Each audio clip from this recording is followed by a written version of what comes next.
You ask Tiger to solve. This deals with linear equations with one unknown. The final result is x equals -6. Let's solve it step by step. Simplify the expression. Expand the parentheses. Multiply the coefficients. Simplify the arithmetic. Expand the parentheses.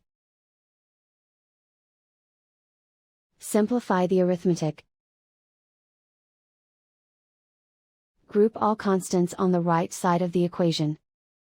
Add 50 to both sides. Simplify the arithmetic.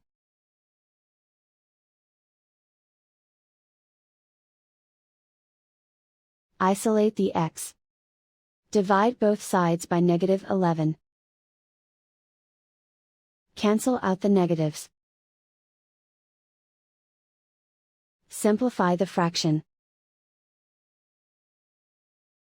Move the negative sign from the denominator to the numerator. Find the greatest common factor of the numerator and denominator. Factor out and cancel the greatest common factor. And so the final result is x equals -6.